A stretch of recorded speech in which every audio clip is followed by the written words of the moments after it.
ભગવાન વિષ્ણુના 24 અવતાર। મિત્રો, આજે આપણે જાણીશું ભગવાન વિષ્ણુના 24 અવતારો વિશે।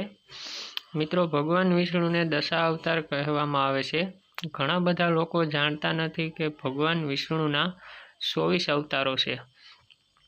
ચેનલને સબસ્ક્રાઇબ કરજો અને બેલ આઇકન દબાવવાનું ભૂલતા નહીં, જેથી અવનવા વિડીયોની નોટિફિકેશન સૌથી પહેલાં તમને મળતી રહે।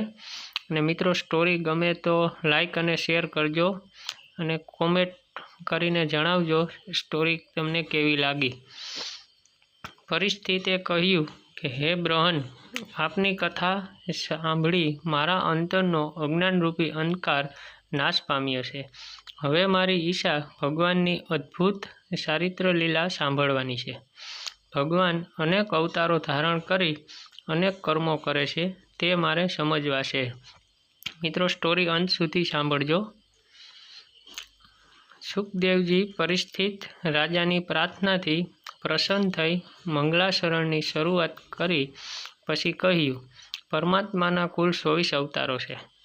પહેલો અવતાર વરાહ રૂપે, બીજો સુયજ્ઞ નામે, ત્રીજો અવતાર કપિલદેવના નામે, ચોથો અવતાર દત્તાત્રેયનો છે, પાંચમો અવતાર સનતકુમારનો, છઠ્ઠો નર નારાયણનો અવતાર છે, સાતમો પૃથુ અવતાર થયો, આઠમો ઋષભદેવનો અવતાર, નવમો હયગ્રીવનો, દસમો મત્સ્ય અવતાર,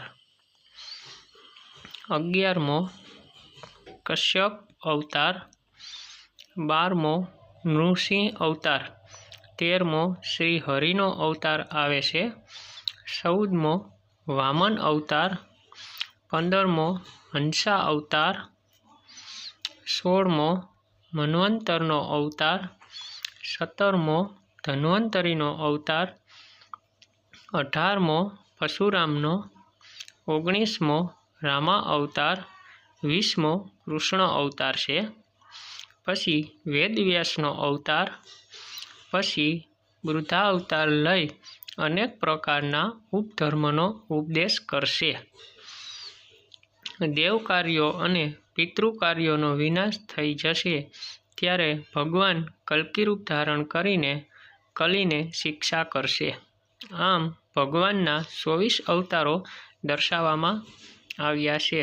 મિત્રો, કોમેન્ટમાં જણાવજો સ્ટોરી તમને કેવી લાગી। મિત્રો, અવનવી સ્ટોરી સાંભળવા માટે ચેનલને સબસ્ક્રાઇબ કરજો અને બેલ આઇકન દબાવવાનું ભૂલતા